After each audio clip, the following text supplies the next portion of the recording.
Lakle lakle Inspector Tayai Ahan Bamaktada Inspector Tayai Tabiribasing James Hayruzamna Taramnuk Chobagulina Ikoknona Kurumzari Ngasi Supuduna Laksari Inspector Tayai Chanipanga Humpumapan Shubatanka Ngasigi Tanka Gasisu Tabiriba Miam Punamakidama Awapo Thana Naba Amadi Puning Loksing Oinanaba Tamjaba Wari si Tabiraga Matok Tamgi Haidun Kandigan Apabasing Loksin Minasi Patabadi Nakanda Taminasi Ngasigi Tanka Gasisu Yamna Topa Tanka Kamakang Tabushi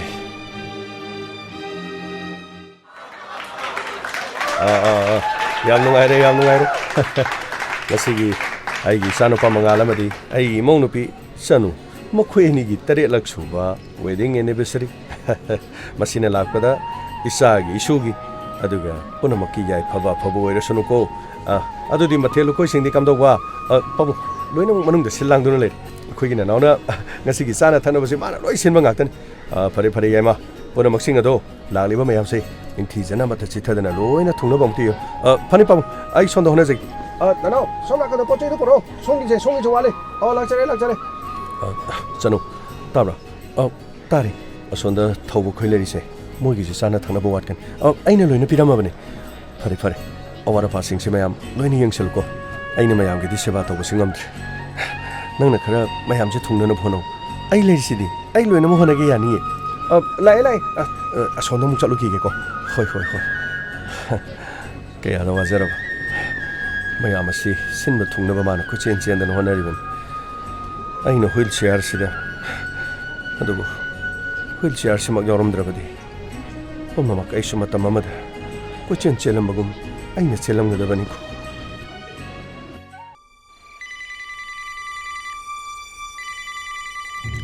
Green on a hing, sit upon King is in a canal, use an on Green as you hello Canal Bra Green Pont of Sibo, Cree later gay.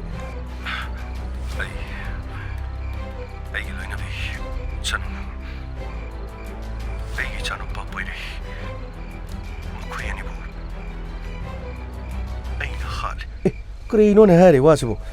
Green song can I get or no? Natty, song him in a Carigo no.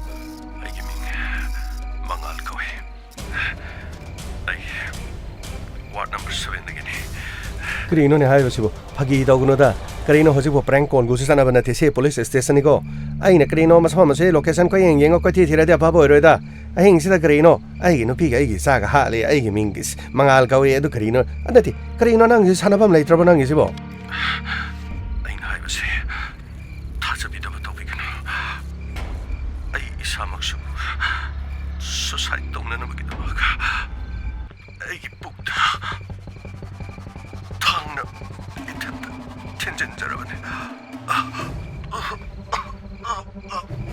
Hello. Carino ne Magi was a saying more Malin. Not a Carino Nang is a gassy. 1 number 7 Chikara is a gagino. Carino Nang. Hello. Carino. Magi Poncha Tangrini. As Carino was boy was. Quisardo to Mamma Zara. Magi Gata Mutasalagam King. As Carino Abo. As Carino Magi no piece of massage of Hala Heva. 1 number 7 Carino. Maming Carino Magi Mangal go Heva. Maybe Maming son Carino Masana Puri. As Carino Kang. Sir, Tabiribra. Sir, Tabiribra, sir. Gaway, Caridore. Sir, Tom, I'm talking to you, sir. Sir, call him a sir. Oh, here. Good. So, Manung the song, sir. No palm no ticket called Tori Magi, Mammy to Mangal go away, sir. Mana Magi the pizza no, do Magi Massa. Wait, Carino Mokoi Massaga and Pig to Harley Eduga. Mamma Sama Tantus Tanga Tintin Jerry have, sir. Good have. Adudi Magi dressed, sir. Magi dressed to Hyben and Grazer. Mana hybrid no 1 number 7 had a sir. What number 7? Adudi 1 number 7 the Mehamligan. Anyway, Mana Torpo number 2. Sir, Magi number 2 still later, sir. But number 6 location Yanaba, Santo Paulo Cratunpio. Aduga, Mapamadu. I couldn't tin selling it. Location Pangam brings. Punisher. Jalo, Gary told Onoto. Punisher. Gary. Masamakin no Pima di Masabu hung the Tilahal. I do Masasu, she's in a Honeheva. I think a thing was there. Could you send a Rivazala? Natragana. A sing body Vizala. Sir, Gary's on the laser, sir. ꯌꯥꯔꯦ ꯆꯠꯅꯕ ꯇꯧꯁꯤ ꯑꯩ ꯂꯩ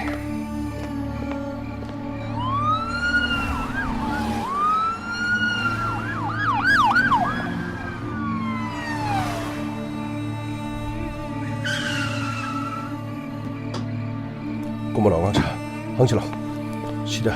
ꯁꯤꯒꯤ ꯖꯒꯥꯁꯤ ward number 7 ꯍꯥꯏꯔꯤ ꯁꯤꯒꯤ ꯃꯄꯥꯗ ꯑꯝꯇ ꯍꯪꯖꯤꯜꯂꯣ 이몽씨 통틀로 파니셔 미 레비브로 미 레비브로 이야라가디 마판다 묵다 톡피로바 까나노 에코이 폴리스 오이브니 아시 마판다 묵다 톡피로 그리노 당자게 폴리스네 하리네 하 그리노 하이보 폴리스네 하이바 후이니 폴리스네 하리네 락서레 그리 와로 비비아디 팅디 팅디 ꯃꯐꯝꯁꯤ ꯋꯥꯔꯗ ꯅꯝꯕꯔ 7 ꯃꯥꯅꯤ ꯁꯤ ꯋꯥꯔꯗ ꯅꯝꯕꯔ 7 ꯂꯩꯀꯥꯏꯁꯤꯗ ꯃꯉꯥꯜ ꯀꯧꯕꯗꯨꯒ ꯃꯥꯒꯤ ꯂꯣꯏꯅꯕꯤ ꯆꯅꯨ ꯃꯆꯥꯅꯨꯄꯥ ꯄꯣꯏꯔꯩ ꯀꯧꯕ ꯂꯩꯕꯤꯕ꯭ꯔꯥ ꯑꯩꯈꯣꯏꯒꯤ ꯁ꯭ꯋꯥꯏꯗꯗꯤ ꯃꯉꯥꯜ ꯀꯧꯕꯗꯤ ꯂꯩꯇꯦ ꯑꯉꯥꯡ ꯃꯆꯥ ꯄꯥꯈꯪ ꯃꯆꯥ ꯑꯃꯗꯗꯤ ꯃꯉꯥꯜ ꯀꯧꯕ ꯂꯩ ꯃꯥꯗꯤ ꯌꯨꯝꯗꯤ ꯄꯥꯟꯗ꯭ꯔꯤ ꯑꯣ ꯑꯗꯨꯗꯤ ꯑꯇꯣꯞꯄ ꯊꯪꯅꯔꯤꯕꯁꯤꯗꯒ ꯃꯉꯥꯜ ꯆꯅꯨ ꯑꯗꯨꯒ ꯃꯆꯥꯅꯨꯄꯥ ꯑꯃ ꯂꯩꯕ ꯁꯤꯒꯨꯝꯕ ꯃꯃꯤꯡ ꯃꯊꯥꯒ ꯍꯥꯏꯐꯦꯠ ꯇꯥꯈꯤꯕ 이모 마두고마디 그리마다 레이티 그리 또 바야오르기 봉 코이나 티비리시보 수마이 또니 야마 망알 하리바 미오시나 마기 누피 아두가 마기 마사부 할레 하리 아두가 마사부수 시네나 바토 해드나 코이도 콜 토르콘 원 넘버 7 하르마니나 에쿠네 레카이스데 레롱가드라 하이드나 코이나 티블라콘 야마 아무테디 모나는 칭비요 레카이스데 하리바 미치 숭레 레이타브라 아싱바니 봉 마펌 마시데디 레이타바니 파레드티 마탕기 콘탕나리 바시기 원 넘버 7다 아묵 잡타레 ꯑꯉꯥꯡꯁꯤꯡ ꯆꯠꯅꯕ ꯇꯧꯁꯤ ꯐꯅꯤ ꯁꯔ ꯑꯁ ꯀꯔꯤꯅꯣ ꯁꯔ ꯃꯤꯗꯨꯕꯨ ꯐꯣꯟ ꯇꯧꯔꯒ ꯑꯩꯈꯣꯏꯗ ꯑꯃꯨꯛ ꯍꯥꯏꯖꯤꯜꯂꯛꯄ ꯑꯣꯏꯔꯖꯥꯠꯂ ꯁꯔ ꯒꯥꯡꯃꯩ ꯍꯥꯏꯖꯤꯟꯕ ꯑꯣꯏꯔꯣ ꯍꯥꯏꯖꯤꯟꯗꯕ ꯑꯣꯏꯔꯣ ꯑꯊꯨꯕ ꯃꯇꯝꯗ ꯂꯣꯀꯦꯁꯟꯗꯣ ꯈꯪꯂꯒꯗꯤ ꯄꯨꯝꯅꯃꯛꯁꯤ ꯏꯔꯥꯏ ꯂꯥꯏꯕ ꯑꯣꯏꯔꯒꯗꯕꯅꯤ ꯁꯟꯇꯣꯁ ꯀꯔꯤ ꯄꯥꯎ ꯂꯩ ꯁꯔ ꯑꯩꯅ ꯁꯔ ꯔꯥꯖꯦꯟꯗꯗꯤ ꯁꯤꯟꯅꯔꯒ ꯂꯩꯔꯦ ꯐꯔꯦ ꯑꯗꯨꯗꯤ ꯑꯩꯈꯣꯏ ꯃꯊꯪꯒꯤꯗ ꯑꯃꯨꯛ ꯆꯠꯅꯕ ꯇꯧꯁꯤ ꯐꯅꯤ ꯁꯔ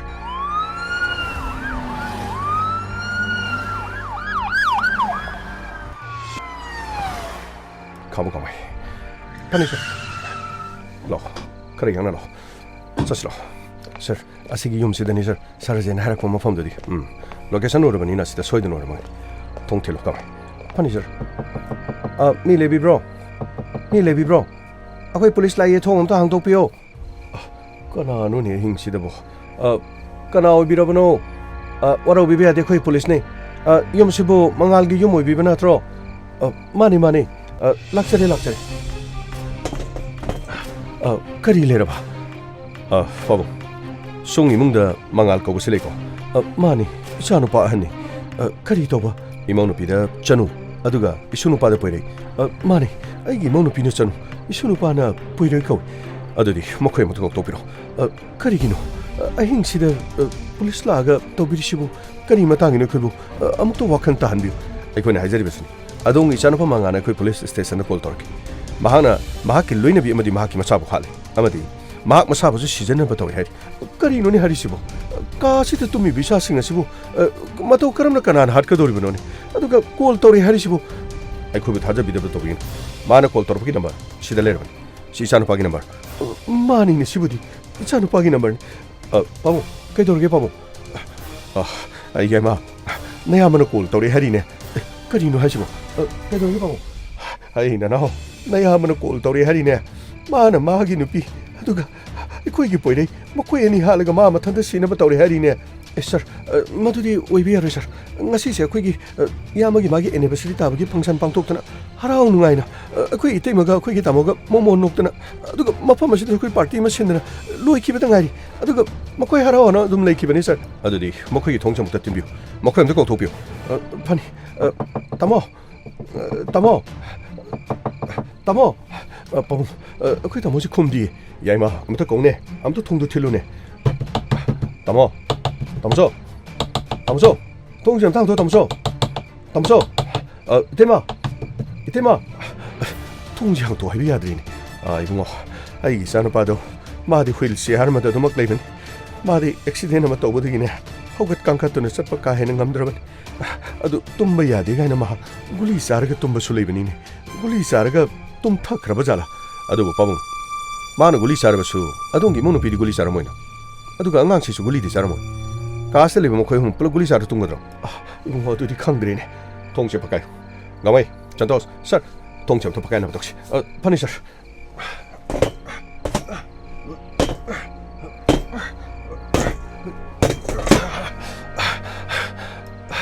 ꯂꯥꯛꯑꯣ ꯆꯪꯉꯒ ꯌꯦꯡꯁꯤꯔꯣ ꯀꯔꯤꯅꯣ ꯇꯧꯔꯤꯁꯤꯗꯤ ꯍꯩ ꯏꯄꯥꯒꯤ ꯏꯕꯨꯡꯉꯣ ꯍꯩ ꯃꯉꯥꯜ ꯀꯔꯤꯅꯣ ꯇꯧꯔꯤꯁꯤꯗꯤ ꯃꯕꯨꯛꯁꯤ ꯏ ꯉꯥꯛꯇ ꯍꯩ ꯌꯥꯏꯃ ꯅꯅꯥꯎ ꯂꯥꯎꯅꯦ ꯑꯝꯇ ꯌꯦꯡꯉꯨ ꯂꯥꯎꯅꯦ ꯄꯣꯏꯔꯩꯒ ꯅꯇꯩꯃꯒꯁꯦ ꯑꯝꯇ ꯌꯦꯡꯉꯨꯅꯦ ꯁꯥꯔ ꯑꯩꯈꯣꯏ ꯏꯇꯩꯃꯁꯤ ꯃꯉꯛꯁꯝꯗ ꯊꯥꯡꯅ ꯑꯩꯈꯣꯏꯅ ꯍꯥꯏꯖꯕꯗꯅꯤ ꯃꯉꯥꯜ ꯑꯩꯈꯣꯏꯗ ꯀꯣꯜ ꯇꯧꯔꯦ ꯍꯥꯏꯕ ꯃꯇꯝꯗ ꯑꯗꯣꯝꯅ ꯊꯥꯖꯕꯤꯗꯦ ꯉꯁꯥꯏꯅ ꯊꯣꯡ ꯑꯁꯤ ꯄꯛꯀꯥꯏꯗꯨꯅ ꯃꯈꯣꯏꯕꯨ ꯀꯟꯅꯅ ꯍꯣꯠꯅꯔꯕꯗꯤ ꯈꯔ ꯐꯔꯣꯏꯗ꯭ꯔꯥ ꯑꯝꯇ ꯌꯦꯡꯉꯨ ꯊꯋꯥꯏ ꯌꯥꯎꯔꯤꯕ꯭ꯔꯥ ꯌꯦꯡꯉꯨ ꯐꯅꯤ ꯁꯥꯔ ꯅꯨꯄꯤꯁꯤꯗꯤ ꯊꯋꯥꯏ ꯌꯥꯎꯗ꯭ꯔꯦ ꯑꯗꯨꯒ ꯁꯥꯔ ꯑꯉꯥꯡꯁꯤꯁꯨ ꯁꯥꯔ ꯀꯔꯤ ꯍꯥꯏꯕ ꯏꯃꯧ ꯅꯨꯄꯤꯒ ꯏꯁꯨ ꯄꯣꯏꯔꯩꯒ ꯀꯔꯤꯅꯣꯅꯦ ꯍꯥꯏꯔꯤꯁꯤꯕꯣ ꯀꯔꯤꯅꯣ ꯇꯧꯔꯤꯁꯤꯕꯣ ꯀꯅꯥꯅ ꯏꯃꯨꯡꯁꯤꯗ ꯆꯪꯉꯛꯇꯨꯅ ꯃꯤꯍꯥꯠ ꯑꯁꯤꯕꯨ ꯆꯠꯊꯔꯤꯕꯅꯣꯅꯦ ꯑꯩ ꯊꯣꯡ ꯊꯣꯡꯅꯥꯎꯒꯩꯁꯦ ꯍꯥꯡꯕ꯭ꯔꯥ ꯌꯦꯡꯉꯨꯅꯦ ꯅꯣꯏꯕꯣ ꯄꯥꯕꯨꯡ ꯊꯣꯡ ꯊꯣꯡꯅꯥꯎ ꯑꯃꯇ ꯍꯥꯡꯗꯤꯌꯦ ꯃꯅꯤꯡ ꯊꯣꯡꯁꯨ ꯂꯣꯏꯅ ꯊꯣꯡ ꯂꯣꯜꯂꯤ ꯀꯔꯤꯅꯣꯅꯦ ꯍꯥꯏꯔꯤꯁꯤꯕꯣ ꯀꯔꯤꯅꯣꯅꯦ ꯏꯃꯨꯡꯁꯤꯗ ꯇꯧꯔꯤꯁꯤꯕꯣ ꯑꯩ ꯄꯣꯏꯔꯩ ꯏꯄꯨꯒꯤ ꯄꯣꯏꯔꯩ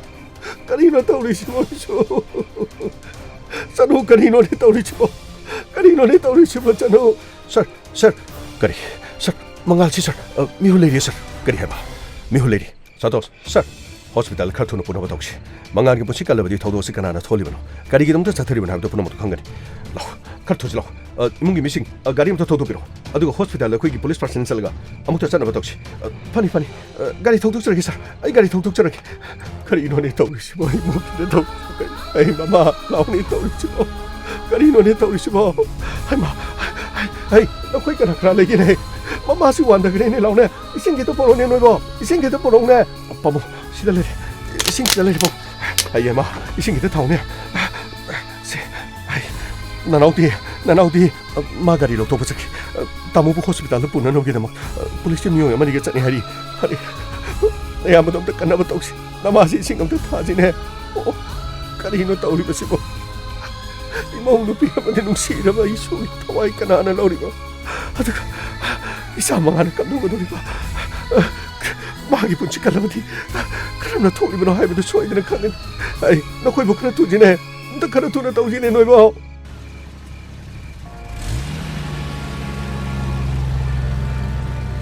ꯄꯥꯕꯨꯡ ꯏꯆꯥꯅꯨꯄꯥ ꯍꯣꯁꯄꯤꯇꯥꯜꯗ ꯄꯨꯈ꯭ꯔꯦ ꯃꯥꯅ ꯀꯔꯤꯒꯨꯝꯕ ꯋꯥꯈꯜ ꯇꯥꯔꯛꯂꯕꯗꯤ ꯊꯧꯗꯣꯛ ꯑꯁꯤ ꯃꯇꯧ ꯀꯔꯝꯅ ꯊꯣꯛꯂꯤꯕꯅꯣ ꯍꯥꯏꯕ ꯑꯁꯦꯡꯕꯁꯤꯡꯗꯣ ꯂꯣꯏꯅ ꯈꯪꯒꯅꯤ ꯑꯗꯨꯕꯨ ꯏꯃꯨꯡ ꯑꯁꯤꯗ ꯃꯤ ꯑꯅꯤ ꯊꯋꯥꯏ ꯃꯥꯡꯕ ꯃꯇꯝꯗ ꯂꯥꯎꯕ ꯈꯣꯡꯕ ꯈꯔꯗꯤ ꯁꯣꯏꯗꯅ ꯌꯥꯎꯔꯝꯒꯅꯤ ꯊꯪꯅꯔꯤꯕ ꯀꯥ ꯑꯁꯤꯗ ꯂꯩꯔꯤꯕꯁꯤ ꯑꯃꯅ ꯑꯩꯒꯤ ꯏꯆꯥꯅꯨꯄꯥ ꯌꯥꯏꯃꯅꯤ ꯁꯤꯗ ꯂꯩꯔꯤꯕꯁꯤꯅꯤ ꯑꯗꯨꯒ ꯒꯥꯔꯤ ꯊꯧꯈꯤꯕꯗꯨꯅ ꯅꯅꯥꯎ ꯏꯇꯣꯟꯃꯅꯤ ꯑꯩ ꯑꯃꯗꯤ ꯃꯃꯥ ꯑꯩꯈꯣꯏ ꯃꯔꯤ ꯏꯆꯥꯅꯨꯄꯥ ꯃꯉꯥꯜ ꯑꯃꯗꯤ ꯏꯃꯧ ꯅꯨꯄꯤꯒ ꯑꯗꯨꯒ ꯏꯁꯨ ꯅꯨꯄꯥꯒ ꯑꯩꯈꯣꯏ ꯂꯩꯖꯕꯅꯤ ꯑꯗꯨꯕꯨ ꯑꯗꯣꯝꯒꯤ ꯏꯃꯧ ꯅꯨꯄꯤꯒꯤ ꯉꯛꯁꯝꯗ ꯊꯥꯡꯅ ꯂꯦꯟꯕ ꯃꯇꯝꯗ ꯂꯥꯎꯕ ꯈꯣꯡꯕ ꯈꯔꯗꯤ ꯁꯣꯏꯗꯅ ꯂꯩꯔꯝꯒꯅꯤ ꯏꯃꯨꯡ ꯑꯁꯤꯗꯁꯨ ꯉꯁꯤꯒꯤ ꯑꯦꯅꯤꯚꯔꯁꯔꯤ ꯊꯧꯔꯝ ꯑꯃ ꯄꯥꯡꯊꯣꯛꯑꯦ ꯍꯥꯏꯔꯤ ꯑꯗꯨꯒ ꯏꯃꯨꯡ ꯑꯁꯤꯗ ꯁꯤꯒꯨꯝꯕ ꯊꯧꯗꯣꯛ ꯑꯃ ꯊꯣꯛꯄꯗ ꯀꯅꯥꯃꯠꯇꯅ ꯇꯥꯗ꯭ꯔꯤꯁꯤꯕꯨ ꯏꯕꯨꯡꯉꯣ ꯑꯩꯈꯣꯏꯁꯨ ꯀꯔꯤꯅꯣ ꯍꯥꯏꯕ ꯈꯪꯗ꯭ꯔꯦ ꯏꯕꯨꯡꯉꯣ ꯀꯔꯤ ꯍꯥꯏꯒꯗꯕꯅꯣ ꯊꯧꯔꯝꯗꯨ ꯄꯥꯡꯊꯣꯛꯄꯒꯤ ꯃꯔꯥꯡ ꯂꯣꯏꯅ ꯋꯥꯅꯗꯅ ꯂꯣꯏꯅ ꯇꯨꯝꯊꯈꯤꯕ ꯃꯄꯥ ꯇꯥꯕꯒꯤꯔ ꯀꯔꯤꯒꯤꯅೋ ꯑꯩꯈꯣꯏꯁꯨ ꯀꯔꯤꯃꯠꯇ ꯈꯪꯗ꯭ꯔꯦ ꯑꯗꯨ ꯀꯔꯤꯅꯣ ꯍꯧꯖꯤꯛ ꯇꯧꯒꯗꯧꯔꯤꯕꯁꯤꯕꯨ ꯆꯅꯨꯒꯤ ꯃꯃꯥ ꯃꯄꯥ ꯂꯥꯛꯂꯒ ꯑꯩꯈꯣꯏꯗ ꯀꯔꯤ ꯑꯃꯨꯛ ꯍꯥꯏꯔꯒꯅꯤ ꯃꯈꯣꯏꯅ ꯑꯩꯈꯣꯏꯗ ꯑꯃꯨꯛ ꯇꯥꯏꯅꯒꯗꯧꯔꯤꯕ ꯀꯔꯤꯅꯣ ꯍꯥꯏꯖꯕ ꯏꯃꯨꯡꯗꯨꯒ ꯀꯥ ꯍꯦꯟꯅ ꯃꯔꯤ ꯐꯠꯇꯕ꯭ꯔꯥ ꯆꯅꯨꯒꯤ ꯃꯃꯥ ꯃꯄꯥ ꯑꯩꯈꯣꯏꯒ ꯀꯥ ꯍꯦꯟꯅ ꯃꯔꯤ ꯑꯐꯕ ꯑꯣꯏꯗꯦ ꯆꯅꯨꯅ ꯑꯩꯒꯤ ꯏꯆꯥꯅꯨꯄꯥꯗ ꯂꯩꯔꯛꯈꯤꯕꯁꯦ ꯃꯈꯣꯏꯒꯤ ꯃꯄꯥꯗꯨꯅ ꯀꯥ ꯍꯦꯟꯅ ꯄꯥꯝꯗꯕꯅꯤ ꯄꯥꯎ ꯑꯁꯤ ꯇꯥꯔꯕꯗꯤ ꯌꯨꯝ ꯑꯁꯤꯗ ꯂꯥꯛꯇꯨꯅ ꯁꯣꯏꯗꯅ ꯃꯈꯣꯏꯅ ꯑꯩꯈꯣꯏꯗ ꯁꯣꯏꯗꯅ ꯇꯥꯏꯁꯜꯂꯕ ꯌꯥꯏ ꯀꯔꯤꯒꯤ ꯃꯈꯣꯏꯅ ꯇꯥꯏꯁꯟꯒꯅꯤ ꯊꯧꯗꯣꯛ ꯑꯁꯤꯒꯤ ꯑꯁꯦꯡꯕ ꯆꯨꯝꯕ ꯈꯪꯗꯨꯅ ꯃꯈꯣꯏꯅ ꯍꯦꯛꯇ ꯇꯥꯏꯅꯕ ꯌꯥꯕ ꯅꯠꯇꯦ ꯑꯗꯨꯕꯨ ꯑꯗꯣꯝꯒꯤ ꯏꯆꯥꯅꯨꯄꯥ ꯃꯉꯥꯜꯅ ꯋꯥꯈꯜ ꯇꯥꯔꯛꯄꯗꯨꯅꯤ ꯃꯥꯒꯤ ꯄꯨꯟꯁꯤ ꯍꯤꯡꯕꯗꯨꯅꯤ ꯑꯩꯈꯣꯏꯅ ꯍꯧꯖꯤꯛ ꯄꯥꯝꯂꯤꯕꯁꯤ ꯊꯧꯗꯣꯛ ꯑꯁꯤꯒꯤ ꯑꯆꯨꯝꯕ ꯂꯪꯂꯥ ꯂꯪꯖꯤꯡꯗꯣ ꯃꯥꯅ ꯁꯣꯏꯗꯅ ꯄꯤꯔꯒꯗꯤ ꯀꯅꯥꯅ ꯀꯔꯤꯒꯤꯗꯃꯛꯇ ꯇꯧꯔꯤꯕꯅꯣ ꯅꯠꯇ꯭ꯔꯒ ꯃꯁꯥꯅ ꯇꯧꯔꯤꯕ꯭ꯔꯥ ꯃꯁꯥꯅ ꯇꯧꯔꯒꯅ ꯀꯔꯤꯒꯤꯗꯃꯛ ꯇꯧꯔꯤꯕꯅꯣ ꯍꯥꯏꯕꯗꯣ ꯃꯗꯨꯒꯤ ꯑꯁꯦꯡꯕ ꯃꯔꯝꯁꯤꯡꯗꯣ ꯂꯣꯏꯅ ꯈꯪꯒꯗꯧꯔꯤꯕꯅꯤ ꯁꯥꯔ ꯀꯩꯗꯧꯔꯦ ꯒꯃꯥꯏ ꯁꯥꯔ ꯁꯤꯗꯩꯗ ꯀꯔꯤꯅꯣ ꯊꯥꯡ ꯑꯃꯗꯤ ꯂꯩꯔꯦ ꯁꯥꯔ ꯁꯤꯗꯤ ꯏꯁꯨ ꯂꯣꯏꯅ ꯇꯩꯔꯦ ꯁꯥꯔ ꯃꯁꯤꯒꯤ ꯊꯥꯡꯁꯦ ꯁꯥꯔ ꯃꯉꯥꯅ ꯃꯥꯅ ꯀꯔꯤꯅꯣ ꯑꯁꯤꯒꯤ ꯍꯨꯏꯜ ꯆꯤꯌꯔꯒꯤ ꯃꯅꯥꯛꯇ ꯁꯤꯗ ꯇꯨꯔꯝꯕꯁꯦ ꯁꯥꯔ ꯑꯁꯤꯒꯤ ꯃꯅꯥꯛꯇ ꯁꯥꯡꯁꯦ ꯇꯥꯔꯝꯕꯅꯤ ꯊꯥꯡꯁꯤꯗ ꯄꯛꯂꯤꯕ ꯏꯒꯤ ꯁꯦꯝꯄꯜꯁꯤꯡ ꯑꯁꯤ ꯃꯨꯟꯅ ꯌꯦꯡꯕ ꯇꯉꯥꯏ ꯐꯗꯦ ꯍꯥꯏꯕꯗꯤ ꯆꯅꯨꯒꯤ ꯏ ꯁꯦꯝꯄꯜꯁꯤꯗ ꯌꯥꯎꯕ꯭ꯔꯥ ꯅꯠꯇ꯭ꯔꯒ ꯃꯍꯥꯛ ꯈꯛꯇꯒꯤ ꯑꯣꯏꯔꯤꯕ꯭ꯔꯥ ꯃꯁꯤ ꯂꯦꯞꯇ ꯊꯥꯅꯕ ꯇꯧꯁꯤ ꯐꯅꯤ ꯁꯥꯔ ꯑꯗꯨꯒ ꯑꯦꯝꯕꯨꯂꯦꯟꯁ ꯄꯥꯎ ꯄꯤꯈ꯭ꯔꯕ꯭ꯔꯥ ꯁꯥꯔ ꯑꯦꯝꯕꯨꯂꯦꯟꯁ ꯂꯥꯛꯑꯅꯤ ꯁꯥꯔ ꯐꯔꯦ ꯊꯋꯥꯏ ꯌꯥꯎꯗ꯭ꯔꯕ ꯆꯅꯨ ꯑꯃꯗꯤ ꯄꯣꯏꯔꯩꯒꯤ ꯍꯛꯆꯥꯡ ꯄꯣꯁꯃꯣꯔꯇꯦꯝꯒꯤꯗꯃꯛ ꯑꯩꯈꯣꯏ ꯄꯨꯗꯕ ꯌꯥꯔꯣꯏ ꯐꯅꯤ ꯁꯥꯔ ꯑꯗꯨꯒ ꯍꯣꯁꯄꯤꯇꯥꯜꯗ ꯀꯅꯥ ꯆꯠꯈ꯭ꯔꯦ ꯁꯥꯔ ꯕꯤꯃꯣꯒ ꯔꯥꯍꯨꯜꯒ ꯌꯥꯎꯈ꯭ꯔꯦ ꯁꯥꯔ ꯍꯣꯁꯄꯤꯇꯥꯜꯗꯒꯤ ꯄꯥꯎ ꯂꯧ ꯃꯉꯥꯜꯒꯤ ꯐꯤꯕꯝ ꯀꯝꯗꯧ ꯌꯦꯡꯉꯨ ꯀꯔꯤꯒꯨꯝꯕ ꯃꯉꯥꯜꯅ ꯌꯥꯝꯅ ꯌꯥꯡꯅ ꯐꯒꯠꯂꯛꯂꯕꯗꯤ ꯑꯁꯦꯡꯕ ꯆꯨꯝꯕ ꯊꯧꯗꯣꯛ ꯑꯁꯤꯒꯤ ꯃꯇꯥꯡꯗ ꯀꯔꯤꯅꯣ ꯃꯥꯅ ꯂꯣꯏꯅ ꯈꯪꯒꯅꯤ ꯐꯅꯤ ꯁꯔ ꯑꯩ ꯄꯥꯎ ꯂꯧꯖꯒꯦ ꯁꯔ ꯁꯔ ꯃꯤ ꯑꯃ ꯂꯩ ꯁꯔ ꯀꯔꯤꯅꯣ ꯇꯥꯔꯤ ꯄꯥꯎꯁꯤꯕꯣ ꯀꯔꯤꯅꯣ ꯇꯥꯔꯤꯁꯤꯕꯣ ꯏꯕꯥꯏ ꯀꯔꯤꯅꯣ ꯏꯆꯥꯅꯨꯄꯤ ꯆꯅꯨꯕꯨ ꯀꯅꯥꯅ ꯍꯥꯠꯄꯅꯣ ꯑꯩꯅ ꯇꯥꯔꯤꯕ ꯄꯥꯎꯁꯤꯕꯨ ꯏꯆꯥꯅꯨꯄꯤ ꯆꯅꯨꯁꯦ ꯏꯕꯥꯏ ꯈꯣꯏꯅ ꯂꯧꯇꯨꯅꯔꯒ ꯍꯥꯠꯄ ꯁꯣꯏꯗꯅ ꯑꯣꯏꯔꯝꯒꯅꯤ ꯍꯥꯏꯕꯤꯌꯨ ꯏꯕꯥꯏ ꯈꯣꯏꯅ ꯀꯔꯤꯒꯤꯅꯣ ꯑꯩꯒꯤ ꯏꯆꯥꯅꯨꯄꯤ ꯑꯃꯗꯤ ꯑꯩꯈꯣꯏꯒꯤꯁꯨ ꯅꯨꯄꯥ ꯍꯜꯂꯤꯁꯤꯕꯨ ꯀꯔꯤꯒꯤꯅꯣ ꯊꯣꯏꯕ ꯅꯪꯅ ꯍꯥꯏꯔꯤꯗꯨꯕꯨ ꯀꯔꯤꯅꯣ ꯑꯩꯒꯤꯁꯨ ꯏꯆꯥꯅꯨꯄꯥ ꯁꯣꯛꯇꯨꯅ ꯂꯩꯔꯤꯕꯅꯤ ꯑꯩꯒꯤꯁꯨ ꯏꯁꯨ ꯅꯨꯄꯥꯅꯤꯅ ꯄꯣꯏꯔꯩꯗꯣ ꯅꯆꯥꯅꯨꯄꯤꯗꯣ ꯑꯩꯒꯤꯁꯨ ꯏꯃꯧꯅꯤꯅꯦ ꯑꯩꯈꯣꯏꯅ ꯀꯔꯤꯒꯤꯗꯃꯛꯇ ꯍꯥꯠꯀꯗꯧꯔꯤꯕꯅꯣ ꯃꯁꯤ ꯄꯨꯝꯅꯃꯛꯁꯤ ꯈꯪꯉꯤ ꯏꯕꯥꯏ ꯈꯣꯏꯅꯅꯦ ꯂꯣꯏꯅ ꯁꯤꯜꯂꯤꯕ ꯄ꯭ꯂꯥꯟꯗꯣ ꯂꯣꯏꯅ ꯈꯪꯉꯦ ꯏꯆꯥꯅꯨꯄꯤꯕꯨ ꯁꯤꯔꯕꯗꯤ ꯏꯆꯥꯅꯨꯄꯤꯒꯤ ꯑꯦꯀꯥꯎꯟꯗ ꯌꯥꯎꯔꯤꯕ ꯄꯩꯁꯥꯁꯤꯡ ꯑꯗꯣ ꯅꯈꯣꯏꯅ ꯃꯗꯨ ꯈꯛ ꯎꯕ ꯑꯗꯨꯒ ꯅꯈꯣꯏꯒꯤ ꯅꯆꯥꯅꯨꯄꯥ ꯃꯉꯥꯜ ꯃꯗꯨ ꯐꯥꯎꯕ ꯅꯈꯣꯏꯅ ꯊꯥꯡꯅ ꯊꯤꯟꯗꯅ ꯃꯗꯨ ꯈꯛꯇ ꯅꯠꯇꯅ ꯄꯤꯛꯂꯤꯕ ꯏꯁꯨ ꯄꯣꯏꯔꯩ ꯃꯈꯣꯏꯒꯤ ꯄꯣꯏꯔꯩ ꯄꯣꯏꯔꯩ ꯍꯧꯒꯠꯂꯣ ꯄꯨꯄꯨ ꯂꯥꯏ ꯍꯧꯒꯠꯂꯣ ꯄꯣꯏꯔꯩ ꯆꯅꯨ ꯏꯄꯥꯅ ꯅꯪꯕꯨ ꯃꯤꯔꯥꯏꯕꯗꯤ ꯑꯩꯅ ꯁꯤꯒꯨꯝꯕ ꯅꯨꯃꯤꯠ ꯑꯃ ꯂꯥꯛꯀꯅꯤ ꯍꯥꯏꯅ ꯈꯪꯕꯗꯒꯤꯅꯤꯅꯦ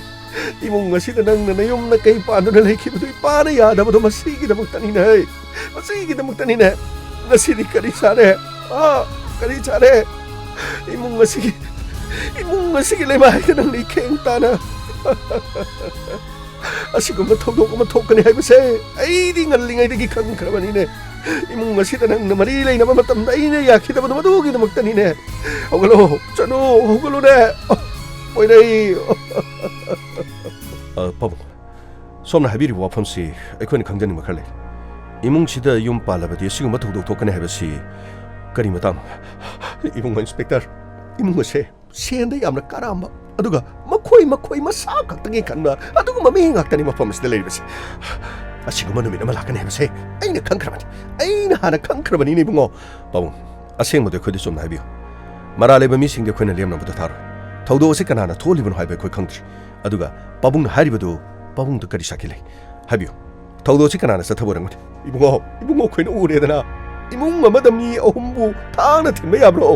ꯏꯃꯨꯡ ꯑꯃꯗ ꯊꯥꯡꯅ ꯊꯤꯜꯂꯤꯕꯁꯤ ꯃꯈꯣꯏ ꯀꯔꯤꯒꯤ ꯇꯥꯗꯦ ꯃꯈꯣꯏꯒꯤ ꯃꯆꯥ ꯑꯩꯒꯤ ꯏꯆꯥꯅꯨꯄꯤ ꯑꯗꯨꯒ ꯏꯁꯨ ꯅꯨꯄꯥ ꯄꯣꯏꯔꯩ ꯊꯥꯡꯅ ꯊꯤꯟꯕ ꯃꯇꯝꯗ ꯃꯈꯣꯏ ꯀꯔꯤꯒꯤ ꯇꯥꯗꯦ ꯄꯨꯝꯅꯃꯛꯁꯤꯡ ꯑꯁꯦ ꯑꯇꯩ ꯀꯔꯤꯃꯇꯒꯤ ꯅꯠꯇꯦ ꯃꯉꯥꯜ ꯃꯇꯝ ꯈꯔꯒꯤ ꯃꯃꯥꯡꯗ ꯑꯦꯛꯁꯤꯗꯦꯟ ꯑꯃ ꯊꯣꯛꯈꯤ ꯑꯦꯛꯁꯤꯗꯦꯟ ꯑꯗꯨꯗꯒꯤ ꯃꯍꯥꯛ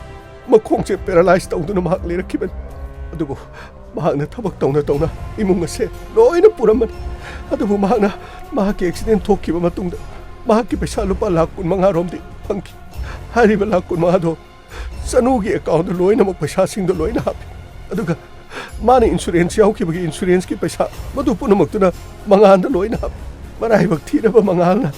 ꯏꯆꯥꯅꯨꯄꯤꯗ ꯄꯩꯁꯥ ꯇꯪꯈꯥꯏ ꯑꯃ ꯑꯗꯨꯒ ꯃꯉꯣꯟꯗ ꯇꯪꯈꯥꯏ ꯑꯃ ꯍꯥꯞꯇꯨꯅ ꯂꯥꯈ 15,000ꯒꯤ ꯆꯥꯡꯗ ꯃꯈꯣꯏꯅꯤꯒꯤ ꯑꯦꯀꯥꯎꯟꯗ ꯌꯥꯎꯕꯅꯤ ꯃꯁꯤꯒꯤ ꯁꯦꯜꯁꯤꯡꯁꯤ ꯎꯕꯗꯒꯤ ꯃꯈꯣꯏꯒꯤ ꯃꯃꯥ ꯃꯄꯥ ꯃꯆꯤꯟ ꯃꯅꯥꯎ ꯄꯨꯝꯅꯃꯛꯅ ꯃꯈꯣꯏꯕꯨ ꯌꯦꯡꯁꯤꯟꯗꯨꯅ ꯃꯇꯝ ꯄꯨꯝꯅꯃꯛꯇ ꯂꯩ ꯍꯥꯏꯕꯁꯦ ꯃꯁꯦ ꯏꯆꯥꯅꯨꯄꯤꯅ ꯃꯃꯥꯗ ꯋꯥꯔꯤ ꯁꯥꯔꯝꯃꯕꯅꯤ ꯃꯁꯤꯅ ꯃꯔꯝ ꯑꯣꯏꯔꯒ ꯑꯩꯒꯤ ꯏꯆꯥ ꯑꯃꯗꯤ ꯏꯁꯨ ꯑꯃꯗꯤ ꯃꯉꯥꯜꯕꯨ ꯃꯈꯣꯏꯅ ꯂꯣꯏꯁꯤꯜꯂꯒ ꯃꯈꯣꯏꯅ ꯄꯩꯁꯥꯁꯤꯡ ꯑꯗꯨ ꯀꯜꯂꯛꯄꯗꯒꯤ ꯃꯈꯣꯏꯅ ꯇꯧꯔꯤꯕꯅꯤ ꯃꯁꯤ ꯄꯨꯝꯅꯃꯛ ꯃꯈꯣꯏꯅ ꯄꯥꯡꯊꯣꯛꯄ ꯅꯠꯇꯅ ꯀꯅꯥꯃꯠꯇꯅ ꯄꯥꯡꯊꯣꯛꯄ ꯑꯣꯏꯔꯣꯏ ꯏꯟꯁꯄꯦꯛꯇꯔ ꯊꯣꯏꯕ ꯅꯪꯒꯤꯗꯨ ꯋꯥꯗꯨ ꯍꯥꯏꯕ ꯌꯥꯏ ꯍꯥꯏꯗꯅ ꯄꯪꯍꯥꯏ ꯌꯥꯏ ꯅꯪꯅ ꯍꯥꯏꯔꯤꯕ ꯋꯥꯐꯝꯁꯤꯡꯗꯨꯗꯤ ꯑꯔꯥꯟꯕ ꯉꯥꯛꯇꯅꯤꯅꯦ ꯃꯉꯥꯜꯁꯦ ꯑꯩꯒꯤ ꯀꯅꯥꯅꯣ ꯃꯉꯥꯜꯁꯦ ꯑꯩꯒꯤ ꯀꯅꯥꯅೋ ꯑꯩꯒꯤ ꯏꯆꯥꯅꯨꯄꯥ ꯃꯔꯥꯏꯕꯛ ꯊꯤꯔꯕ ꯃꯍꯥꯛꯀꯤ ꯑꯦꯛꯁꯤꯗꯦꯟꯒꯤ ꯊꯧꯗꯣꯛ ꯑꯗꯨꯗꯒꯤ ꯃꯍꯥꯛ ꯍꯨꯏꯜ ꯆꯤꯌꯥꯔ ꯑꯃꯒꯤ ꯃꯇꯦꯡꯗ ꯃꯍꯥꯛ ꯍꯤꯡꯈꯤ ꯅꯪꯒꯤ ꯅꯆꯥꯅꯨꯄꯤ ꯆꯅꯨꯅ ꯃꯥꯕꯨ ꯆꯩꯉꯥꯛ ꯑꯣꯏꯗꯨꯅ ꯄꯨꯟꯁꯤ ꯆꯨꯞꯄ ꯁꯧꯒꯠꯄꯤꯗꯨꯅ ꯂꯩꯈꯤ ꯑꯐꯕ ꯏꯃꯧ ꯑꯃꯈꯛ ꯐꯪꯂꯦ ꯍꯥꯏꯗꯨꯅ ꯍꯔꯥꯎꯖꯈꯤ ꯏꯃꯧ ꯑꯗꯨꯅ ꯃꯥꯕꯨ ꯆꯩꯁꯨꯒꯨꯝ ꯑꯗꯨꯃꯛ ꯁꯦꯟꯅꯕꯤꯗꯨꯅ ꯇꯞꯅ ꯃꯍꯥꯛ ꯐꯒꯠꯂꯛꯈꯤꯕꯅꯤ ꯅꯨꯡꯁꯤꯔꯕ ꯏꯁꯨ ꯄꯣꯏꯔꯩ ꯃꯇꯝꯒꯤ ꯃꯇꯨꯡ ꯏꯟꯅ ꯆꯍꯤ 7 ꯁꯨꯖꯜꯂꯛꯈꯤ ꯅꯨꯡꯁꯤꯔꯕ ꯏꯁꯨꯒꯤ ꯃꯇꯧ ꯌꯦꯡꯗꯨꯅ ꯏꯆꯥꯅꯨꯄꯥꯅ ꯍꯨꯏꯜ ꯆꯤꯌꯥꯔ ꯑꯃꯒ ꯏꯃꯨꯡ ꯑꯁꯤꯗ ꯃꯥꯅ ꯀꯛ ꯂꯩꯗꯨꯅ ꯂꯩꯔꯤꯕ ꯄꯨꯟꯁꯤ ꯑꯁꯤꯕꯨ ꯑꯩꯈꯣꯏꯅ ꯀꯔꯤꯒꯤꯗꯃꯛ ꯀꯔꯥꯝꯒꯗꯧꯔꯤꯕꯅꯣ ꯏꯆꯥꯒꯤ ꯑꯦꯀꯥꯎꯟꯗ ꯌꯥꯎꯕ ꯂꯨꯄꯥ ꯂꯥꯈ 15,000 ꯏꯃꯧꯒꯤ ꯑꯦꯀꯥꯎꯟꯗ ꯌꯥꯎꯕ ꯂꯨꯄꯥ ꯂꯥꯈ 15,000 ꯀꯔꯤꯒꯤꯗꯃꯛꯇ ꯑꯩꯅ ꯃꯤꯍꯧꯒꯗꯧꯔꯤꯕꯅꯣ ꯄꯥꯕꯨꯡ ꯑꯃ ꯑꯣꯏꯔꯦ ꯑꯁꯦꯡꯕꯁꯤ ꯀꯔꯤꯅꯣ ꯍꯥꯏꯕ ꯑꯩꯈꯣꯏ ꯀꯔꯤꯃꯠꯇ ꯈꯪꯗ꯭ꯔꯤ ꯑꯗꯨꯒ ꯑꯗꯣꯝꯒꯤ ꯏꯆꯥꯅꯨꯄꯥꯒꯤ ꯑꯦꯀꯥꯎꯟ ꯑꯗꯨꯒ ꯃꯥꯒꯤ ꯕꯦꯡꯛ ꯄꯥꯁꯕꯨꯛ ꯃꯗꯨ ꯄꯨꯝꯅꯃꯛ ꯌꯥꯔꯒꯗꯤ ꯑꯩꯈꯣꯏꯗ ꯂꯣꯏꯅ ꯈꯨꯠꯁꯤꯟꯅꯕꯤꯌꯨ ꯇꯉꯥꯏꯐꯗꯅ ꯄꯜꯂꯤꯕ ꯋꯥꯐꯝꯁꯤꯡꯁꯦ ꯀꯌꯥꯃꯨꯛ ꯆꯨꯝꯃꯤ ꯅꯠꯇ꯭ꯔꯒ ꯂꯥꯜꯂꯤ ꯑꯗꯨꯒ ꯃꯥꯒꯤ ꯑꯦꯀꯥꯎꯟꯗꯒꯤ ꯄꯩꯁꯥ ꯂꯧꯊꯣꯛ ꯂꯧꯁꯤꯟ ꯇꯧꯕ ꯃꯗꯨ ꯄꯨꯝꯅꯃꯛꯀꯤ ꯗꯤꯇꯦꯜꯁ ꯑꯃ ꯑꯩꯈꯣꯏ ꯌꯦꯡꯖꯕ ꯇꯥꯔꯦ ꯃꯗꯨ ꯆꯦ ꯆꯥꯡꯁꯨ ꯈꯔ ꯆꯦꯟꯅꯕꯤꯌꯨ ꯁꯔ ꯑꯩ ꯂꯣꯏꯅ ꯁꯤꯟꯅꯖꯒꯦ ꯁꯔ ꯑꯩ ꯌꯥꯏꯃꯅꯤ ꯃꯥꯒꯤ ꯍꯦꯛ ꯃꯅꯥꯎꯅꯤ ꯁꯔ ꯑꯩ ꯂꯣꯏꯅ ꯄꯤꯖꯒꯦ ꯌꯥꯏꯃ ꯏꯃꯨꯡ ꯑꯁꯤꯗ ꯑꯗꯣꯝꯒꯤ ꯏꯇꯩꯃ ꯆꯅꯨ ꯑꯃꯗꯤ ꯃꯉꯥꯜ ꯃꯈꯣꯏꯅꯤꯒꯤ ꯃꯔꯤꯁꯤ ꯀꯝꯗꯧꯕ ꯁꯔ ꯑꯩ ꯏꯌꯥꯝꯕꯅꯤ ꯍꯥꯏꯅ ꯊꯥꯒꯠꯆꯕꯒꯤ ꯋꯥ ꯅꯠꯇꯦ ꯑꯩꯒꯤ ꯏꯇꯩꯃꯅꯤ ꯍꯥꯏꯗꯨꯅ ꯑꯩꯅ ꯊꯥꯒꯠꯆꯕꯒꯤ ꯋꯥ ꯅꯠꯇꯦ ꯅꯣꯡꯃꯇ ꯈꯟꯅ ꯆꯩꯅꯕ ꯌꯥꯎꯗꯅ ꯅꯨꯡꯁꯤ ꯆꯥꯟꯅꯅ ꯑꯗꯨꯃꯛ ꯂꯩ ꯆꯍꯤ 3 ꯁꯨꯔꯕ ꯑꯩꯈꯣꯏꯒꯤ ꯄꯨꯏꯔꯩ ꯃꯍꯥꯛꯀꯤ ꯃꯑꯣꯡ ꯃꯇꯧꯅ ꯏꯃꯨꯡ ꯑꯁꯤꯗ ꯑꯩꯈꯣꯏ ꯄꯨꯝꯅꯃꯛꯄꯨ ꯅꯣꯛꯍꯟꯖꯔꯤꯕꯅꯤ ꯑꯩꯈꯣꯏ ꯄꯨꯝꯅꯃꯛꯀꯤ ꯅꯨꯡꯉꯥꯏꯐꯝ ꯑꯋꯥꯐꯝ ꯄꯣꯊꯥꯐꯝ ꯑꯣꯏꯔꯤꯕꯅꯤ ꯑꯗꯨꯕꯨ ꯑꯩꯈꯣꯏꯒꯤ ꯇꯥꯃꯣꯃꯛꯅ ꯑꯩꯈꯣꯏꯒꯤ ꯄꯨꯏꯔꯩꯕꯨ ꯍꯥꯠꯂꯝꯒꯅꯤ ꯍꯥꯏꯕꯁꯤ ꯁꯔ ꯃꯁꯤꯗꯤ ꯊꯥꯖꯕ ꯋꯥꯠꯂꯤ ꯑꯗꯨꯒ ꯏꯇꯩꯃꯕꯨꯁꯨ ꯇꯥꯃꯣꯅ ꯍꯥꯠꯂꯒ ꯇꯥꯃꯣ ꯃꯊꯟꯇ ꯊꯥꯡ ꯊꯤꯜꯂꯝꯒꯅꯤ ꯍꯥꯏꯕꯁꯤ ꯁꯔ ꯃꯁꯤꯁꯨ ꯊꯥꯖꯕ ꯋꯥꯠꯂꯤ ꯁꯔ ꯑꯗꯨꯕꯨ ꯌꯨꯝ ꯑꯁꯤꯗ ꯀꯅꯥ ꯂꯥꯛꯇꯨꯅ ꯃꯈꯣꯏꯕꯨ ꯊꯥꯡꯅ ꯊꯤꯟꯒꯗꯧꯔꯤ ꯏꯃꯨꯡ ꯑꯁꯤꯒꯤ ꯊꯣꯡ ꯊꯣꯡꯅꯥꯎꯁꯨ ꯂꯣꯏꯅꯃꯛ ꯂꯣꯜꯂꯤ ꯅꯠꯇ꯭ꯔꯒꯅ ꯌꯨꯝ ꯑꯁꯤꯗꯒꯤ ꯃꯤ ꯑꯃꯅ ꯊꯕꯛꯁꯤ ꯆꯠꯊꯔꯤꯕꯖꯥꯠꯂꯣ ꯁꯔꯅ ꯍꯥꯏꯕꯤꯔꯤꯗꯨꯕꯨ ꯀꯔꯤꯅꯣ ꯁꯔ ꯑꯩꯈꯣꯏꯒꯤ ꯏꯌꯥꯝꯕꯕꯨ ꯁꯔ ꯑꯩꯈꯣꯏꯅ ꯃꯇꯧ ꯀꯔꯝꯅ ꯑꯃꯗꯤ ꯏꯇꯩꯃ ꯑꯃꯗꯤ ꯄꯨꯏꯔꯩꯕꯨ ꯑꯩꯈꯣꯏꯅ ꯃꯇꯧ ꯀꯔꯝꯅ ꯃꯗꯨꯗꯤ ꯄꯩꯁꯥꯒꯤꯗꯃꯛꯇꯗꯤ ꯏꯃꯨꯡ ꯃꯅꯨꯡꯗ ꯂꯩꯕ ꯃꯤꯁꯤꯡ ꯃꯄꯥꯅ ꯃꯆꯥ ꯍꯥꯠꯄ ꯌꯥꯎꯏ ꯃꯆꯥꯅ ꯃꯄꯥ ꯍꯥꯠꯄ ꯌꯥꯎꯏ ꯑꯣꯏꯊꯣꯛꯇꯕ ꯄꯨꯝꯅꯃꯛ ꯂꯣꯏꯅꯃꯛ ꯑꯣꯏꯊꯣꯛꯍꯟꯕ ꯌꯥꯏ ꯁꯦꯜꯒꯤ ꯃꯌꯥꯏ ꯍꯥꯏꯕꯁꯤ ꯌꯥꯝꯅ ꯀꯜꯂꯤ ꯁꯦꯜꯒꯤ ꯃꯌꯥꯏꯅ ꯃꯔꯨꯞ ꯀꯥꯏꯅꯍꯜꯂꯤ ꯁꯦꯜꯒꯤ ꯃꯌꯥꯏꯅ ꯏꯃꯨꯡ ꯃꯅꯨꯡ ꯀꯥꯏꯅꯍꯜli ꯁꯦꯜꯒꯤ ꯃꯌꯥꯏꯅ ꯇꯤꯟꯅꯔꯤꯕ ꯅꯨꯡꯁꯤꯅꯈ꯭ꯔꯕ ꯃꯔꯨꯞ ꯃꯄꯥꯡ ꯐꯥꯎꯕꯗ ꯂꯣꯏꯅꯃꯛ ꯆꯈꯥꯏꯅꯕ ꯉꯝꯃꯤ ꯁꯦꯜꯒꯤ ꯃꯌꯥꯏꯅ ꯄꯨꯝꯅꯃꯛꯁꯨ ꯅꯛꯁꯤꯟꯅꯕ ꯉꯝꯃꯤ ꯁꯦꯜ ꯍꯥꯏꯕꯁꯤꯅ ꯉꯝꯕꯁꯦ ꯌꯥꯝꯅ ꯉꯝꯃꯤ ꯑꯗꯨꯅ ꯃꯤꯍꯥꯠ ꯑꯁꯤ ꯅꯈꯣꯏꯒꯤ ꯇꯥꯃꯣꯅ ꯆꯠꯊꯔꯝꯃꯣꯏ ꯍꯥꯏꯔꯒꯗꯤ ꯏꯃꯨꯡ ꯑꯁꯤꯗ ꯀꯅꯥ ꯆꯪꯉꯛꯇꯨꯅ ꯊꯕꯛ ꯑꯁꯤ ꯆꯠꯊꯕꯣꯏꯒꯅꯤ ꯅꯍꯥꯛꯅ ꯊꯥꯖꯕ ꯀꯅꯥ ꯂꯩ ꯅꯠꯇ꯭ꯔꯒ ꯅꯈꯣꯏ ꯇꯥꯃꯣꯒꯤ ꯄꯨꯟꯁꯤꯗ ꯀꯔꯤ ꯀꯔꯤ ꯅꯨꯡꯉꯥꯏꯇꯕ ꯂꯩ ꯁꯔ ꯑꯩꯈꯣꯏꯒꯤ ꯇꯥꯃꯣꯗꯤ ꯃꯔꯥꯏꯕꯛ ꯊꯤꯕꯗꯒꯤ ꯑꯦꯛꯁꯤꯗꯦꯟ ꯑꯃ ꯊꯣꯛꯄꯗꯒꯤ ꯀꯨꯏꯔꯦ ꯃꯥꯅ ꯑꯁꯨꯝ ꯍꯨꯏꯜ ꯆꯤꯌꯔꯗ ꯂꯩꯔꯛꯂꯤꯕꯁꯤ ꯑꯩꯈꯣꯏꯒꯤ ꯇꯥꯃꯣꯅ ꯀꯅꯥꯗ ꯃꯥꯡꯅꯕ ꯁꯤꯜꯂꯨꯅꯤ ꯌꯨꯝ ꯑꯁꯤꯒꯤ ꯑꯀꯣꯏꯕꯗ ꯑꯗꯨꯒ ꯏꯃꯨꯡꯗ ꯃꯪꯒꯣꯜꯗ ꯁ꯭ꯋꯥꯏ ꯐꯥꯎꯕꯗꯅꯤ ꯃꯥꯅ ꯍꯨꯏꯜ ꯆꯤꯌꯔꯗ ꯏꯜꯂꯒ ꯆꯠꯆꯔꯤꯕ ꯑꯩꯈꯣꯏꯒꯤ ꯏꯇꯩꯃꯗꯤ NGOꯒꯤ ꯈꯨꯠꯊꯥꯡꯗ ꯃꯍꯥꯛ ꯊꯕꯛ ꯑꯃꯈꯛꯇꯤ ꯇꯧꯏ ꯑꯗꯨꯕꯨ ꯊꯕꯛ ꯑꯁꯤꯁꯨ ꯑꯩꯈꯣꯏ ꯇꯥꯃꯣꯅ ꯃꯥꯒꯤ ꯑꯌꯥꯕ ꯃꯈꯥꯗ ꯇꯧꯕꯅꯤ ꯑꯍꯥꯟꯕꯗꯗꯤ ꯇꯥꯃꯣꯅ ꯄꯨꯝꯅꯃꯛ ꯌꯨꯝ ꯑꯁꯤ ꯂꯣꯏꯅ ꯄꯨꯔꯝꯃꯤ ꯑꯗꯨꯕꯨ ꯃꯍꯥꯛꯅ ꯗꯣꯝ ꯇꯨꯈꯤꯕꯗꯒꯤ ꯑꯩ ꯑꯃꯗꯤ ꯑꯩꯒꯤ ꯏꯅꯥꯎ ꯑꯃꯗꯤ ꯄꯥꯕꯨꯡꯒ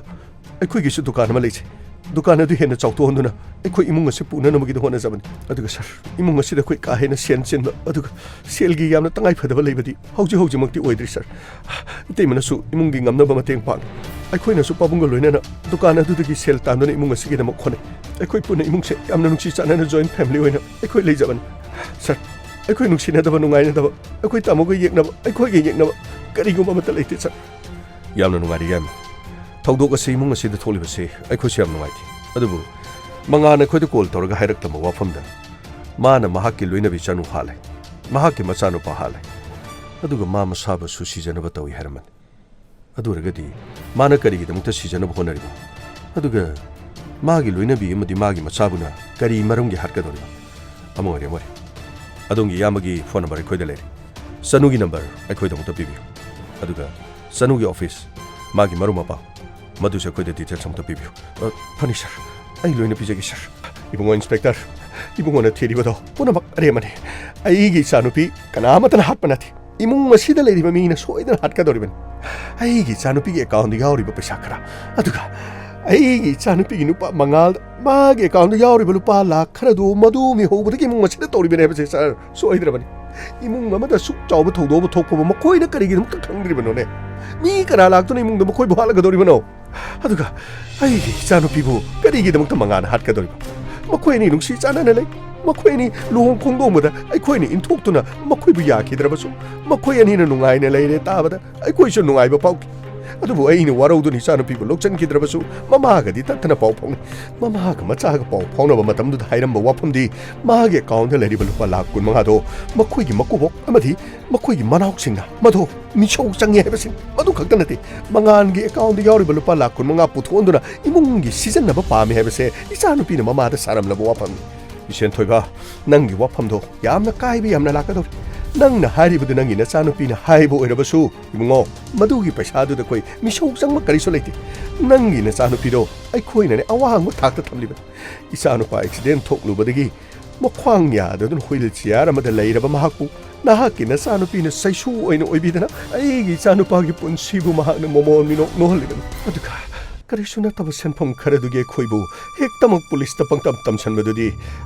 ꯅꯪꯅ ꯍꯥꯏꯔꯒꯁꯨ ꯄꯨꯂꯤꯁꯅ ꯍꯦꯛꯇ ꯊꯥꯖꯒꯗꯕ ꯅꯠꯇꯦ ꯏꯕꯨꯡꯉꯣ ꯏꯟꯁꯄꯦꯛꯇꯔ ꯑꯁꯦꯡꯕ ꯋꯥꯐꯝꯁꯤꯡꯗꯨꯗꯤ ꯀꯔꯤꯅꯣ ꯍꯥꯏꯕ ꯂꯣꯏꯅ ꯊꯤꯗꯣꯛꯄꯤꯌꯨ ꯑꯗꯨꯒꯅꯦ ꯊꯣꯏꯕꯅ ꯍꯥꯏꯔꯤꯕ ꯋꯥꯐꯝꯁꯤꯡ ꯑꯁꯤꯗꯤ ꯑꯆꯨꯝꯕ ꯑꯃꯠꯇ ꯅꯠꯇꯦ ꯃꯆꯥꯅꯨꯄꯤꯕꯨ ꯃꯆꯥꯅꯨꯄꯤꯅꯤ ꯈꯟꯕ ꯉꯝꯗꯗꯨꯅ ꯑꯩꯒꯤ ꯏꯆꯥꯅꯨꯄꯥꯒ ꯂꯨꯍꯣꯡ ꯈꯣꯡꯗꯣꯡꯅꯅꯤ ꯍꯥꯏꯗꯨꯅ ꯆꯦꯟ ꯆꯣꯡꯈꯤꯕ ꯅꯨꯃꯤꯠ ꯑꯗꯨꯗꯒꯤ ꯃꯈꯣꯏ ꯉꯁꯤ ꯐꯥꯎꯕ ꯏꯃꯨꯡꯗ ꯆꯪꯂꯛꯄ ꯅꯠꯇꯦ ꯑꯗꯨꯒ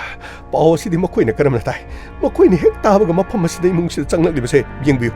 ꯃꯈꯣꯏ ꯇꯁꯦꯡꯅ ꯃꯈꯣꯏ ꯃꯔꯥ ꯂꯩꯔꯝꯕ ꯌꯥꯏ ꯊꯕꯛ ꯑꯁꯤ ꯃꯈꯣꯏꯅ ꯄꯥꯡꯊꯣꯛꯂꯤꯕ꯭ꯔꯥ ꯍꯥꯏꯕꯁꯨ ꯈꯪꯗꯦ ꯏꯕꯥꯏ ꯋꯥꯐꯝ ꯑꯁꯤꯗꯤ ꯀꯩꯔꯣꯜ ꯂꯩꯀꯥꯏꯅ ꯇꯝꯂꯛꯄꯅꯤ ꯏꯕꯥꯏ ꯍꯦꯛ ꯇꯥꯕꯒ ꯃꯐꯝ ꯑꯁꯤꯗ ꯂꯥꯛꯂꯤꯕꯅꯤ नखोइने थबक सिबु पांगथोलगा आइंगोंदा बुक नखोइने मुक ताइसेलिबा असेंग मचुम मदु खंगला मतुंग दि बाय करिगुम इसा नु पिबु फत्त नुंग द थोलिब से करिगुम इबाय गी मुंग दु ओइना म तारबदि बाय आइना लेम न थारोय थोइबा आइना लेम न थारोय बसे खक्काउनि बाय अमुतंग आबिको इमुंग अनिगी नाका नाका नंगांगनारि वासिंग से असुम बसेंग करिनु करिमत खंगथि हौजिक हॉस्पिटल द पुक्रिबा मंगा करम फिल्म द लेगे हाबदु खोइ पाउंगाइ अदुगा गमै सर एम्बुलेंस के टीम लाब्रा सर मपान लेडी सर चंगलो थवाइ याउद्र हक्सांग सिंगसि पोस्टमार्टम गी दमत पुनब तौसि पानी सर अदुगा पाबुंग अमुत ताबिको तौदो सि मतौ क्रमन थोकप खंद्रिङेदा इमुंग अनिने नाकन अनि गोनि इरांग सगा पिगन असेंग मचुम खंद्रिङेदा करी करीनो हाबदु खोइ गोइबा माइकेदि इन्वेस्टिगेशन उक्त मुना तौजकी अदुगा यामा सर फोन नंबर सिदा लेजरे सर मखोइ ऑफिस की सर ऑफिस की मी सिदा लेरे सिना मोय ऑफिस की नंबर नि सर यारे अखोई असी हक्सांगसि पुरगा पोस्टमार्टम गी दम खोइ चटपता अदुगा हॉस्पिटल मंगानी फिबम कमदोर बिगे हाबदु खोइ यंगसिन जरूर अदुगा मरक्सिदा मुखसोन हाइजरि अहलनी दा हाइजनि बो फमदि असेंग मचुम खंद्रिङेदा मगा मरा सिजन बयो फमसि खरा तोपिरगा अखोइगी इन्वेस्टिगेशन सिदा कोऑपरेशन पिबियो असेंग मचुम दु करिनो हाबदु खंगनोगी दम सोमदा काने येनरिबदु हॉस्पिटल मंगाना वखन तारक्तुना थबक असी मतंग मांगना असेंग मसिंग हारक्लबदि पुनमदो अखोइगी मांगदा लोइना थोरक अदुना यारगदि वाफम सिलोइद्रि फावबदि पाबुंग थोइबसु मफम सिदगी फनी बुंगो आई हॉस्पिटल द सकनी आई सु मंगागी फिबम येमुगन असेंग मसिंग दु मांगी मचिन नगी तागे परे दे कमाई कोइ चनो बतक्से फनी सर एम्बुलेंस सु सकरे सर परे सर करिनो मखो इमुंग द ngangnari वासेबो सर पैसा नुंसागी अदुगी अदागी हाइनरिसिबो सर करिनो मोइना तौरिसिबो सर करिगुम खरदि मुंगसिदा लेरि अदुगा मंगालना चनुबु लौबु मतमदा चनुगा मंगालगा सि चनुगी मपाने इंथोकपोर माल अमरोमदना मंगाल गाड़ी एक्सीडेंट मा थोकपदगी महाक पैरालाइज तौदुना व्हील चेयर मदा लेबा अदुबु माना व्हील चेयर द लेरलिबसि सहीदि फनेम यामे चनुगा मखोइनि नुंगाइनदबा खना चैनबदि करिमत लेते हाय चनुना एनजीओ मगी खुथांगदा ऑफिस थबक तौ याय इमुंग मनुंगी इनकमना मचि मनाव यायमा अमदि नानाव अमदि मखोइगी अहलजुगा मखोइ बिजनेस न मतौ हेरि अदुरबदि मंगाना चनुबु चिंगनब लेबजाल चिंगनब लेबदगी माना कलक खमनबदगी महाके नुपि अमदि मचाबु हारबा नत्रगना थौदोबसि अतोप करि मरम लेगदौरिबा नत्रगना इमुंग मनुंगना cell थुंग कलकपदगी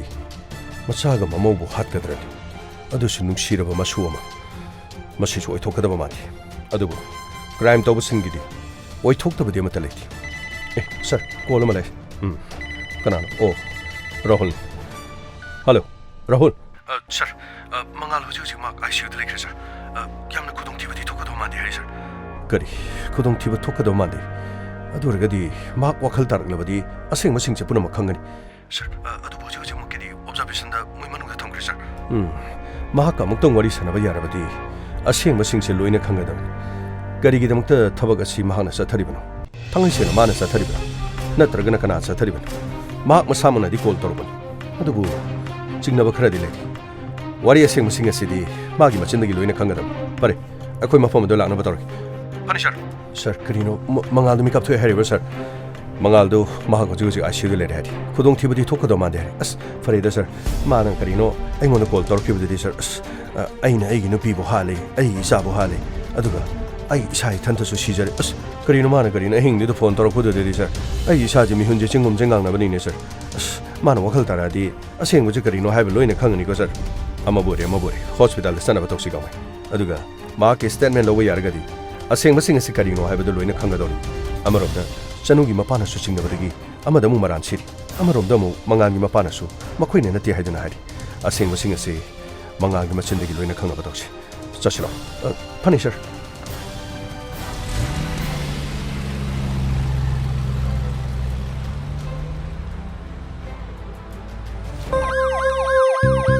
Lakle Inspector Tayay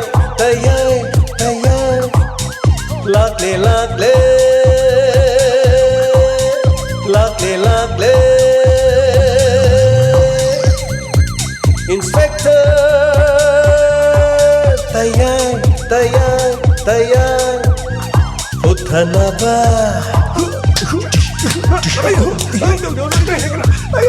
Kanbinaba. Thank you, sir. Welcome. Uthanaba. Kanbinaba Inspector Tayay, tayay, tayay Lakle, lakle Sobat tangkak tabi di buku di mga hainga laitana. Tagat sari, lana nang sige tangkak kasi tabi bada adong gitamay de kari pawi bagi. Feedback amadi comment bibira mo.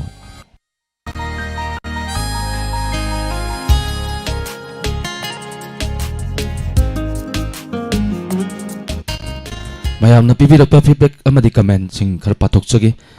Command time Rajen. Tagat sari thorom sarga biba abema tagat sari susemti oinam tagat sari. Rajeshwari Oinam थागचरी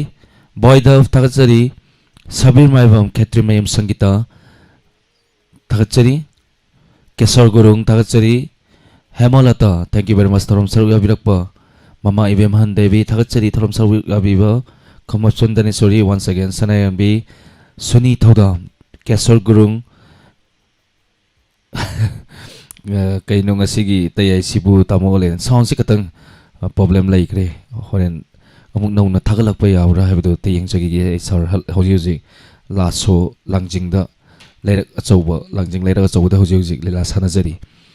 I halakpa da dum soidana haijage ajoi waikom thagachari hemalata thagachari ngasi si katang tien gre haitare hoji se sar se lela gi matam oibana nongmada lela ahum laisalakpa halakpada pung ahum makai sida kogi yum yorokpa tumba mo hogalaga mo inspector te je mo sanaramba pung ani nangnaba faso pung ani nangnaba mo sien giba sar je chak chawai cha da wai torobani okay anyway matangda soidana no amukso sang ba yawi amukso ten ba yawi tanja na haitare soidana matangda sangalakpa wai jege thagachari Wangjam Roman Tagachari Tharam Sarga Biba Maibam Prakash Tagachari Nandakumar Konsam Tagachari Tharam Sarga Biba Elamur Rabita Sir James Ki Wari se yamna nungai Tagachari Tapirakpa Tagachari Kesar Gurung Rameswari Oinam Lalita Namayapam Sir Olen Ngasi Wari yamna phajai staff puno yafebata oibi yuna tapirei Tagachari ise bibi bela maibam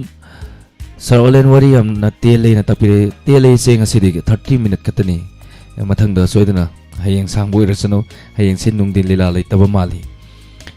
nungdin lila lai tragadi sar na pukningi warol su madi inspector taya jo soidana sangani khanjai ngasigi wari makha hayeng kari werakpagi da mayam taminasi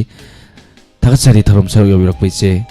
CS aje thagachari imung ani gi wakhal se yai na tapirakpa thagachari binodani khomdram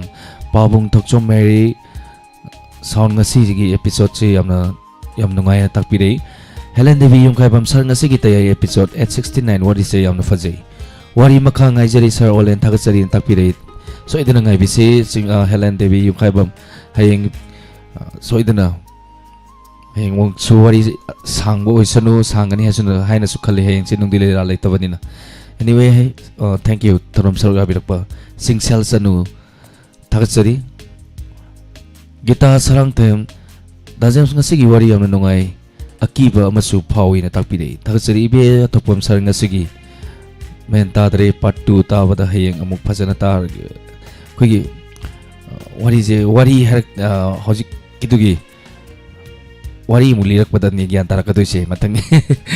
wari mula kidoi ni hojik kidugi wari dugi makha haitare so simte nam sarang ngasigi wari yamna nungai jai atubu sarayamna wari se tabada kiba phawi sar tapidei thagachari gita sarang tem thagachari suni tawdam abema sanayambi abe ngasigi wari matang yam phajai sar aseng badasu asigumba thodok thoktoba natte na tapirak pa thagachari ibam salai maten ta Sir Olen ngasigi episode hainingai laitana nongai jai na tapirak pa thagachari tharom saru yabiba SA Surgermany ngasigi live yaujare Sir kanano hatlino khangdri hayeng makha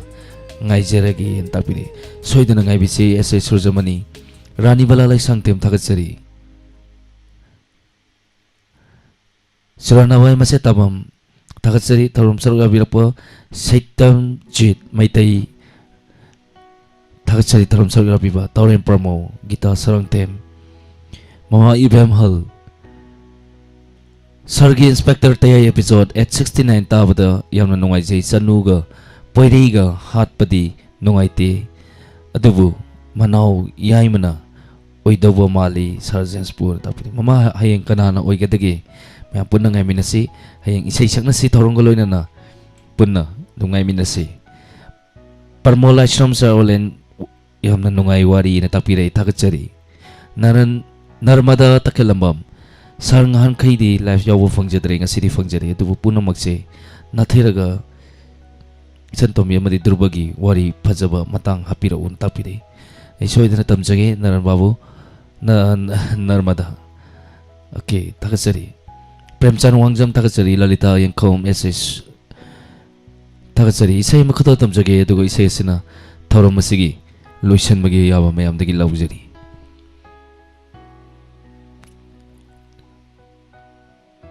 Ichan Genemis ki mayekta RK Birendra ki music makada asapati Firojam na sakli bese kadol tamjage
Chok chok chay thawai se nungi dama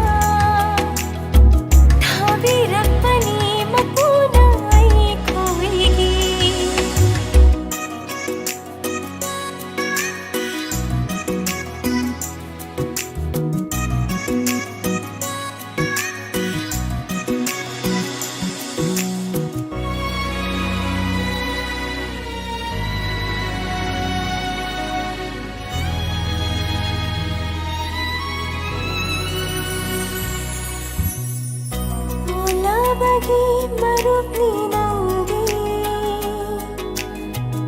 ꯃꯩꯔꯥꯅꯤ ꯃꯝꯂꯕ ꯂꯝꯕꯤꯒꯤ ꯀꯠꯊꯣꯛꯄꯗ ꯆꯣꯛꯊꯗ꯭ꯔ ꯍꯛꯆꯥꯡꯅꯤ ꯅꯨꯡꯁꯤꯕ ꯑꯩꯒꯤ 미얀데 꽁네살 진미 땀미 무살만 기슬리 따야이는 찌나 신미기 보타 범죄 깔락자이나 짠기 타모이나 어이자기 아이기 뭐 어이자기 아이기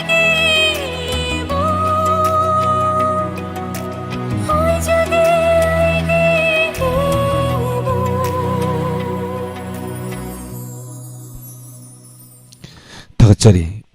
ngasi기 thenglaba matam sibauda Diamond TV na santoksariba thorum saruk yabiriba Inspector Tayai Sanipal nga hungphu mapan suba tangkak tabiriba kudima hainingai leitana dagatchari Cable network singda MCTV amadi ISCOM na miyeng tabiriba Kuchem Live Radio apps da malem sin matungna tabiriba masung YouTube ta leibiriba kudima hainingai leitana dagatchari ngasigi di thorum siloisin bagi yaba logjagi mayam punamak-tagi hayeng yafaraba korong numit ta mayam punna amuk thengna minarasi haijaba galoinana punamakpu olen sapam namukan kurumjari